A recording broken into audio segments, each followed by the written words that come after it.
My name is Michael. My last name is Monroe.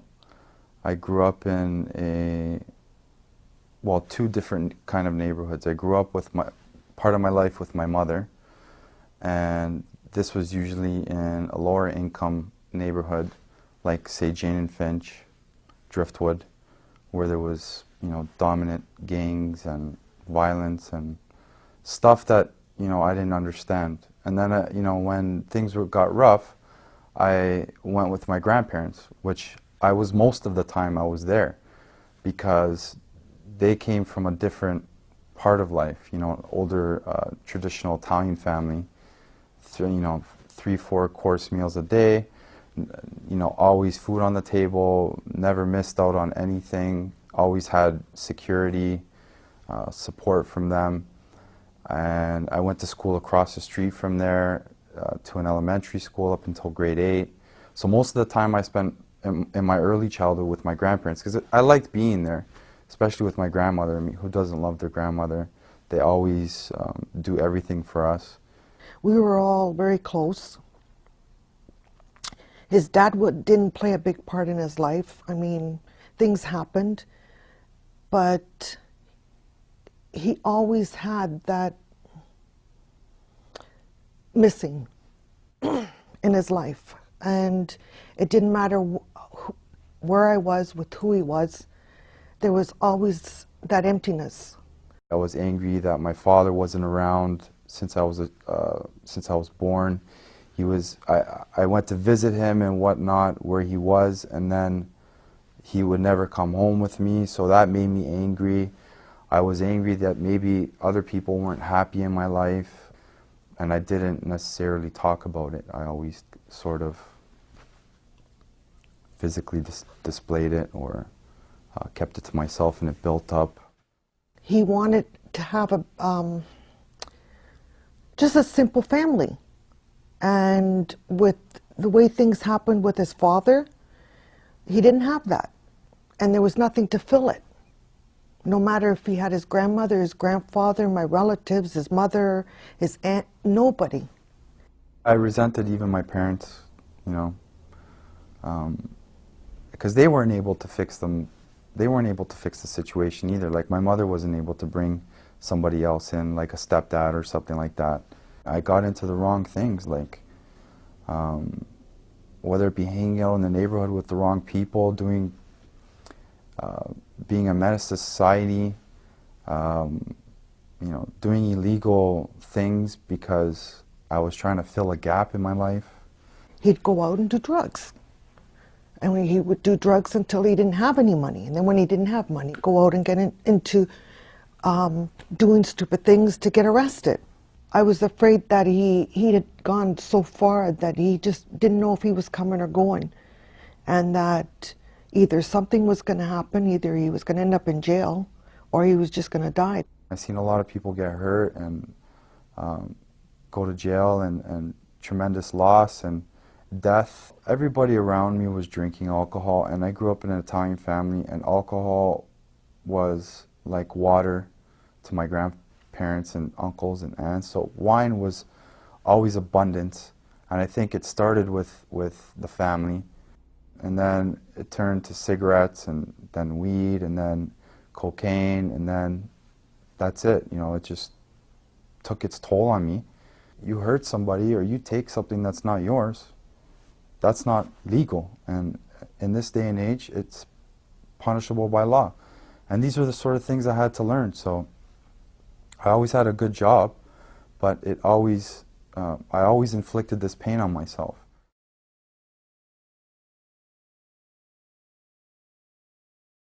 Since I was a kid, I had a huge relationship with God and with Jesus.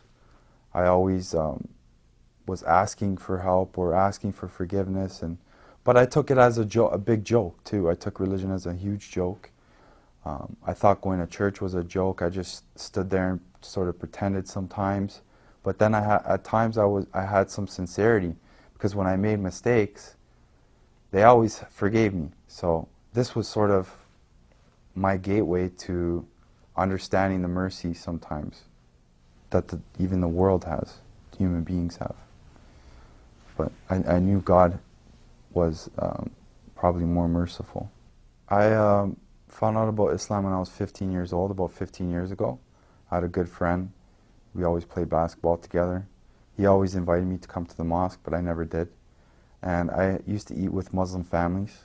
They always were very hospitable to me. 15 years later, I just, I started to spiritually grow because I was looking for an answer. At some point, I stumbled across a Quran because I thought the spiritual path I was taking, I could be a part of every religion, and I can delve into any one of them that I want and practice any one of them I want, all at the same time. But then when I stumbled across the Quran and I started reading it slowly and I started taking in the knowledge, I started realizing that I can't be a part of every religion, and that I can't, Islam is not every religion, it's one religion. 4 to 5 months down the line, I was working at Eaton Center at the time selling suits. I seen some people giving Islam information outside the Eaton Center, and I said, what is it? What do you have to do to become a Muslim? And they said, you just have to say these words. I said, okay, I'll be a Muslim. And I became a Muslim that day.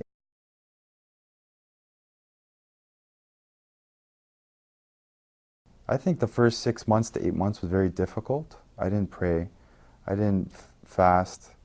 I didn't eat halal meat. So I needed some sort of support. I didn't take it at first. I didn't think I needed it. I gave up on it. Because every time I called a brother, he was there for me, Muhammad Heft. But I still was taking advantage of things in life in general. And he was just another thing that I could take advantage of. But eventually, I think I started going to the mosque more and more and more. Then I started finally to pray 5 times a day, on time. That lasted a little while. Then, I started getting weak again. And, some of the old friends were still hanging around that I associated myself with for probably 10 or 15, 20 years. My mother and I, we have a great home. We had everything there, but we just weren't getting along. Maybe I wasn't being nice to her. She understood that I became a Muslim, but we never really talked about it. So we got to the point where we couldn't even live with each other at one point. So I called Muhammad Heft again, and what do you know, he had a place available for me. And I had to take it because it was the only thing I can afford. There's classes here on manners now. And since I've been taking these classes here, tremendous love has been put back into the relationship with my mother and I, which is probably the biggest success I've had since I've been here. I've got tremendous baggage out of my head and off my shoulders. He doesn't go out and drink. He doesn't go out and do the drugs. He went back to school, got his credits, started working, paying his bills, and he can listen and take in what I'm saying instead of just letting it go one ear, not the other.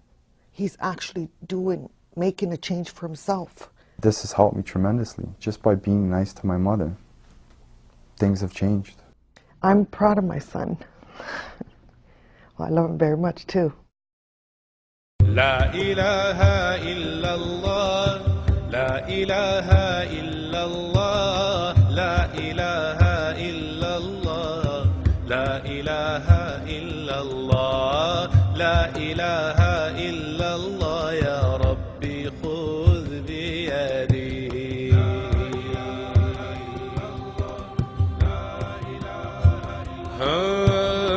La ilaha illallah, la ilaha illallah, la ilaha